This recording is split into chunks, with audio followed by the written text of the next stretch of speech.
Hello hi. ക്ലിനിക്കിൽ പോയതാ കേട്ടോ. ക്ലിനിക്കിൽ ഉമ്മാൻ്റെ കാല് വഴുത്തിട്ട് അങ്ങനെ കൊണ്ടുപോയതാണ്. അപ്പം ഒരു 10-15 ദിവസമായിട്ടോ കാല് പഴുത്തിട്ട്. ഇപ്പം 3-ാമത്തെ പ്രാവശ്യം കേട്ടോ ഹോസ്പിറ്റലിൽ പോകുന്നത്. ഇപ്പോൾ ഇന്ന് പോയി അവിടെ നിന്ന് ക്ലീൻ ചെയ്ത് കെട്ടിച്ചു. അത് കഴിഞ്ഞ് വീട്ടിലേക്ക് പോകുന്നു കേട്ടോ. ഇനിയിപ്പോൾ മറ്റന്നാൾ പോകണം ഹോസ്പിറ്റലിൽ. നല്ല ഡോക്ടർ, നല്ല നഴ്സുമാരും കേട്ടോ. ചെറിയ ക്ലിനിക്കാണ്. അവിടെ പോയി പിന്നെ തിരിച്ച് വരുമ്പോൾ കുറച്ച് പച്ചക്കറിയൊക്കെ അതൊന്നും ഞാൻ എടുത്തിട്ടില്ല കേട്ടോ. പിന്നെ അത്യാവശ്യം നന്നായിട്ട്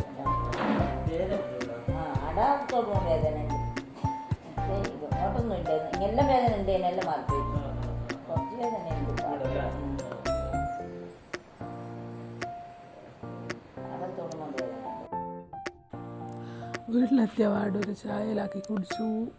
ഗ്രീൻ ടീ പോലെ അതിലാക്കി കുടിച്ചു. ഇഷ്ടപ്പെട്ട സബ്സ്ക്രൈബ്.